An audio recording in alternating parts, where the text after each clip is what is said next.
Hola, ¿qué tal?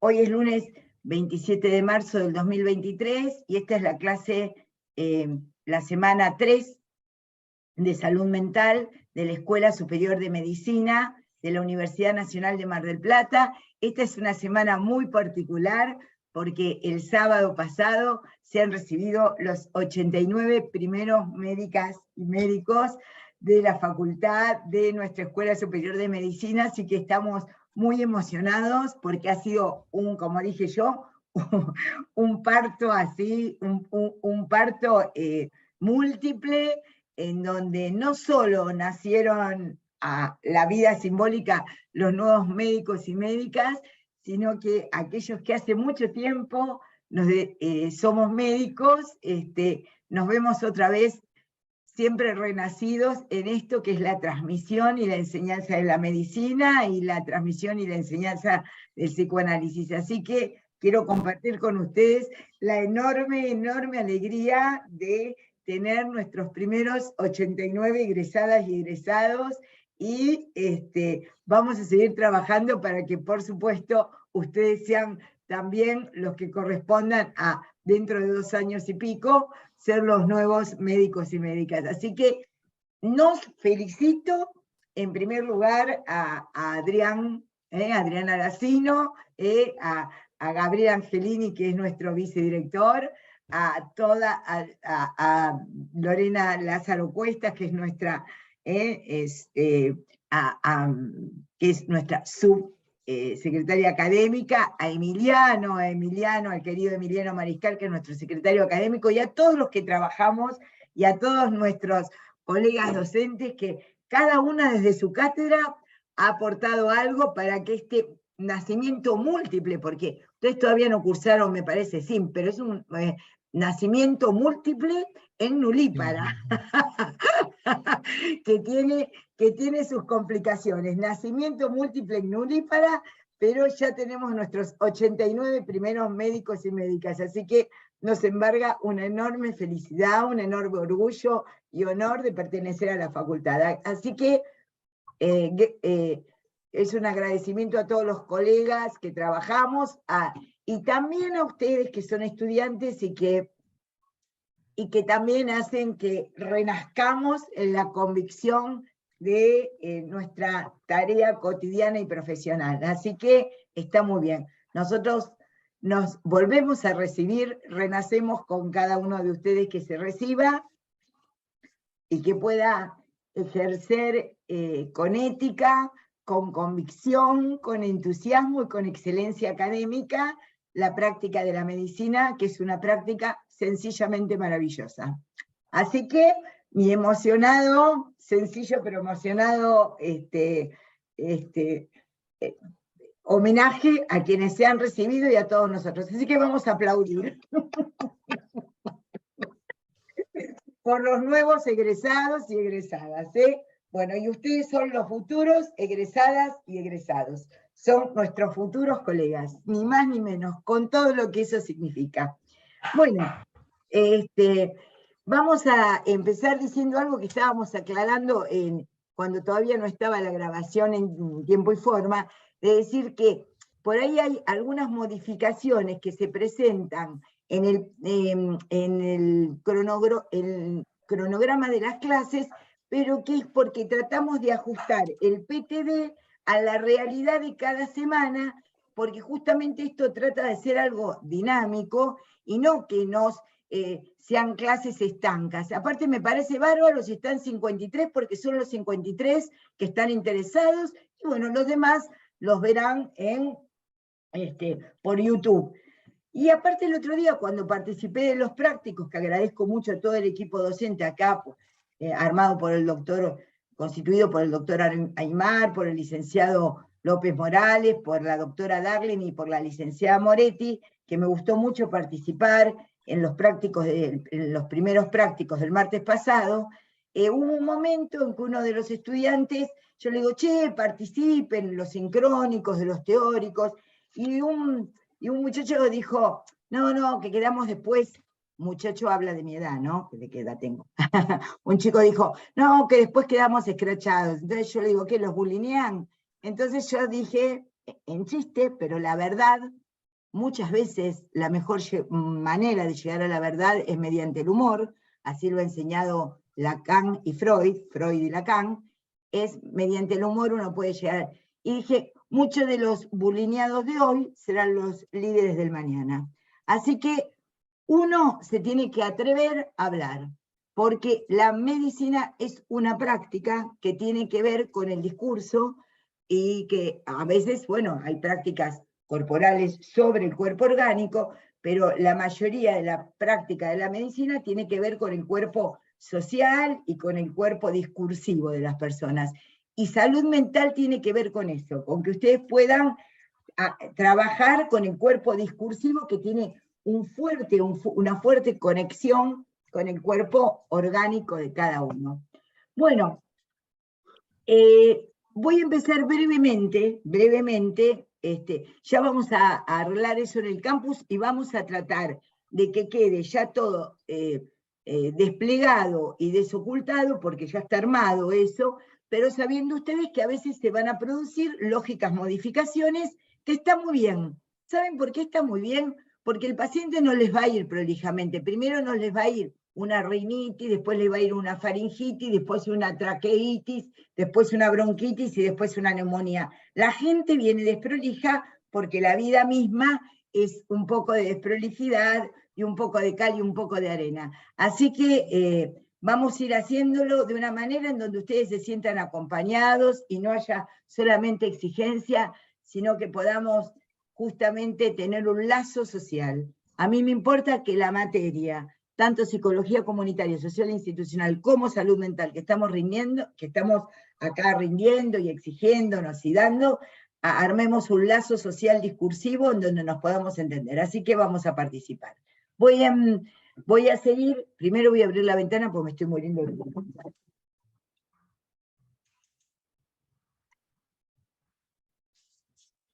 Bueno,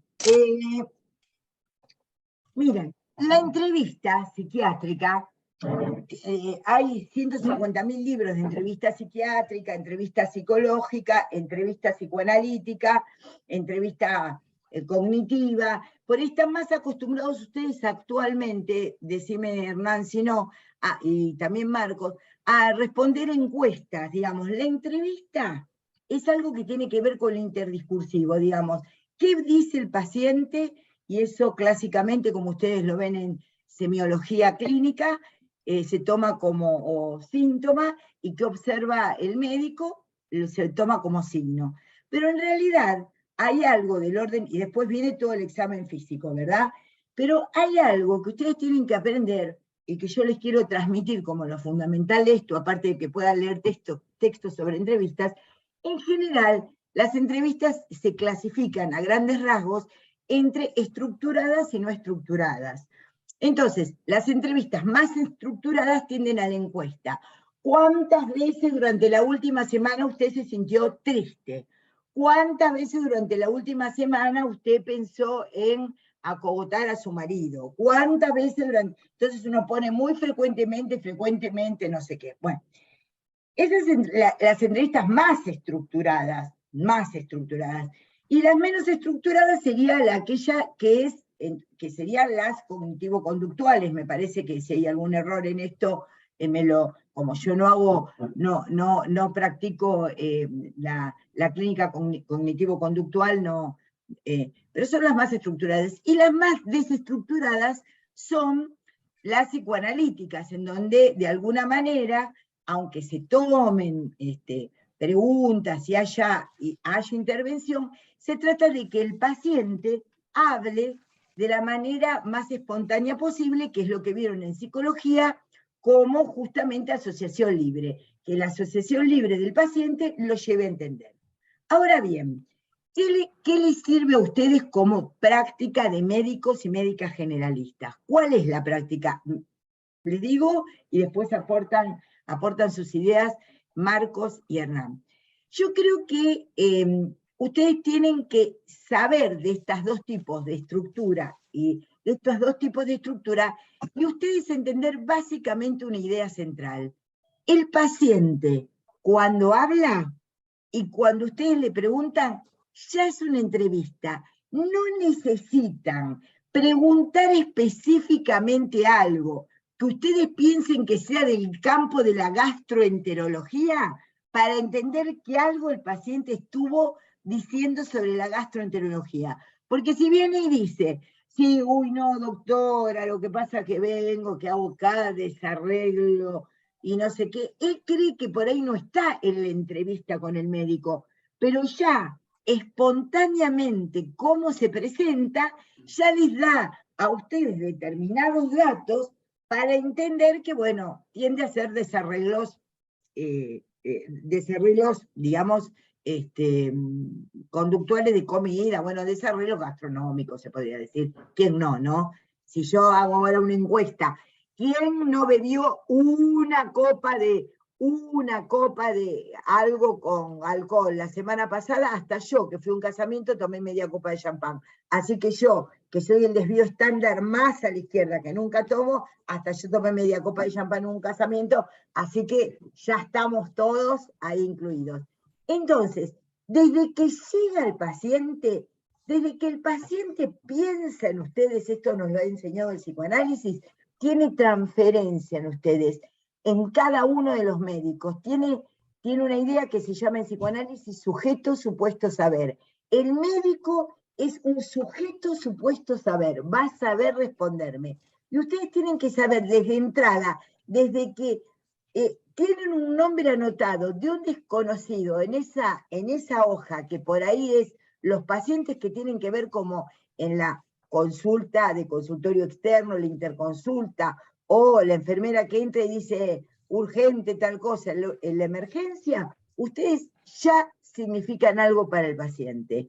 Entonces, la idea de entrevistas más estructuradas y entrevistas menos estructuradas creo que sigue sirviendo para entender que la del médico generalista va a ser una entrevista intermedia, en donde ustedes no se pongan muy castrenses de preguntarle cuándo nació, cuándo fue la primera menstruación, cuándo... Me acuerdo que cuando yo era instructora de residentes de salud mental en el IGA, había una persona, antes de que yo me hiciera cargo de la instructoría, que les preguntaba, que les decía a los pacientes de consultorio externo, les hacía preguntar a los residentes cuándo había sido la última vez que se habían masturbado. Y yo le digo, ¿y para qué? ¿No? ¿Para qué preguntan eso? Los residentes me dicen, yo qué sé. Digo, bueno, ustedes se dan cuenta de los delirios que se pueden sostener desde una postura pseudo profesional, ¿verdad?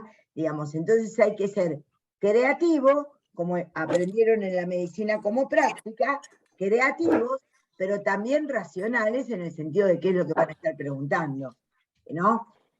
Y lo otro que les quiero decir, y ahora les doy la palabra a mis compañeros, es que en la entrevista hay dos posiciones que yo tomaría como extremas y que también nos llevaría a pensar a situaciones intermedias. La entrevista en donde el entrevistador se pone por afuera de, digamos, el entrevistador es como un omnisapiente que sabe todo y el otro no sabe nada y va a responder qué cosas le pasan, no, que sería la clásica de lo que llamamos discurso amo. ¿Qué le pasa cuando nació? ¿Cuánto pesa? ¿Cuánto mide? Una pregunta detrás de la otra que el tipo tiene que contestar como un gato. Y la otra es, también en el otro extremo tenemos el psicoanálisis, en donde, ¿qué nos enseña el psicoanálisis? Que el propio entrevistador, forma parte de la entrevista. Tal es así que en cualquier práctica médica, si alguien tiene una entrevista, porque ustedes saben que la entrevista dentro de la historia clínica, antes se llamaba interrogatorio, que suena bastante policial, ¿no? Entonces ahora se dice entrevista, obviamente, porque es entre dos. Cuanto, digamos, que nosotros sepamos que formamos parte de la entrevista, y esto es algo que nos enseña el psicoanálisis. ¿Y por qué? Por eso es así que con un médico o con una médica por ahí aparecen ciertos datos que con otra médica o con otro médico no aparecen. El otro día en el consultorio, en mi consultorio, ¿no? En mi consultorio privado, hago pasar a la paciente que pues, le correspondía ese turno y le digo, adelante, ¿qué tal? ¿Cómo estás? ¿No? Toma asiento, yo qué sé. Y ella me dice, qué hospitalaria que sos. Y yo le dije, sí, orgullosamente hospitalaria, porque yo soy médica de hospital, yo soy psicoanalista de hospital. Soy hospitalariamente, me siento muy orgullosa de eso.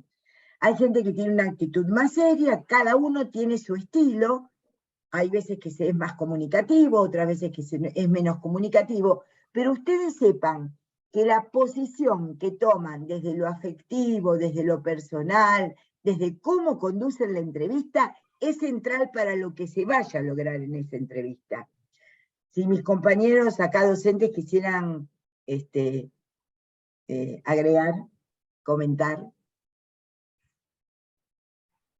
No, básicamente lo que quería por ahí agregar sería que a diferencia a veces de la clínica médica, donde la mayoría de los pacientes a la entrevista concurren por su propia voluntad y manifestando, digamos, su padecer, en la salud mental muchas veces ocurre, no siempre, pero en gran parte de las veces ocurre, que la persona, digamos, que consulta es llevada por algún tercero y a veces en esta entrevista, digamos, más allá de la manera de esto que decía María Clara, de uno que pueda ser más estructurado o menos estructurada, digamos, la voluntad o la disposición, más que voluntad, de la persona que consulta, del consultante, no siempre es tan espontánea y tendiente a expresar todo su padecer.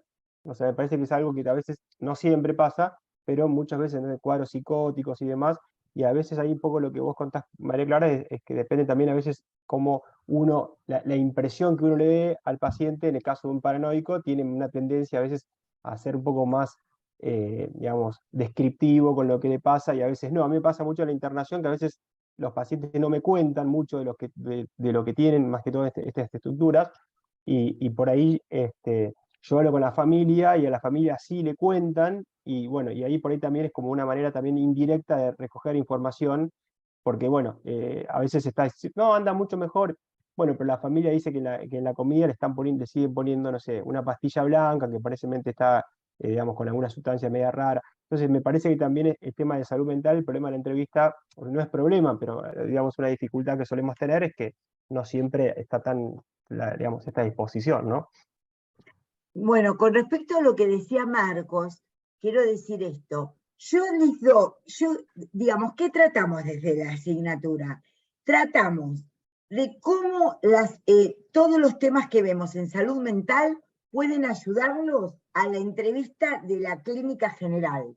Entonces, por ejemplo, esta actitud que explica Marcos, ¿no? Ahora vamos a ver actitud justamente como una de las presentaciones de actitud del paciente, pero el tema de que uno tiene que estar acostumbrado a ser un poquito plástico, en el sentido que por ahí habla la madre, el padre, muchas veces hay que darle lugar a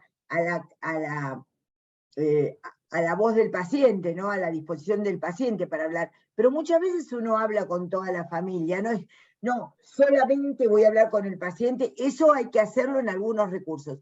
Yo cuando estaba hablando de las entrevistas, hablaba de las entrevistas médicas en general.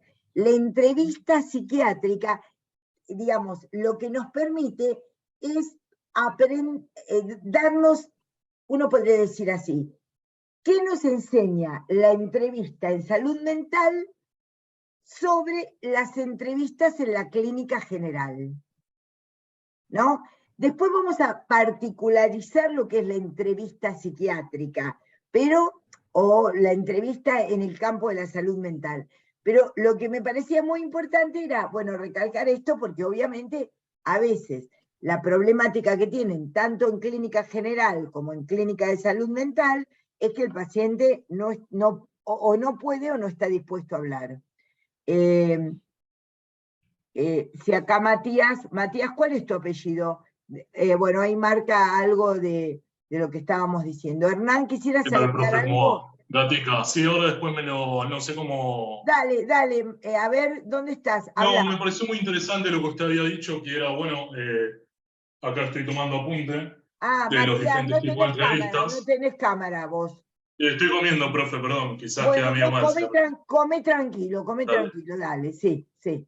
No, acotando un poco lo que usted había dicho antes, el tema de la estructura de la entrevista, también yo pienso que más allá de mejorar la relación médico-paciente, porque quizás uno, si la hace de una forma muy estructurada, uno le pregunta de manera sistemática y quizás de alguna forma como un algoritmo, se pierde un poco el tacto con el paciente. Pero al mismo tiempo, lo que yo pienso que, como bien usted dice, de hacerlo de una forma no estructurada, yendo para lo que es el psicoanálisis, uno como es usted psiquiatra, usted tiene las herramientas para hacer hincapié sobre el psicoanálisis. Y uno como médico quizás, obviamente, como bien dice Está usted, es muy una bien lo que residencia de decís, 4 años, uno muy la tiene. bien. Está muy bien lo que decís, muy bien. Matías sos, ¿no? Sí, sí, profe. Yo la próxima me pongo el apellido. Y Matías, ¿qué? prometo prender la cámara. Matías, ¿qué? Gatica, con C. Gatica. ¿Sabés qué? Que justamente, mira, iba a agregar algo. Cuanto más experiencia tiene uno y más estudia y más le interesa lo que hace, más espontáneo parece que fuese, más suelta en la entrevista. Cuando uno empieza y dice, bueno, mantiene cierta formalidad y rigor en ciertos pasos que les vamos a enseñar y que tienen que aprender, pero en la medida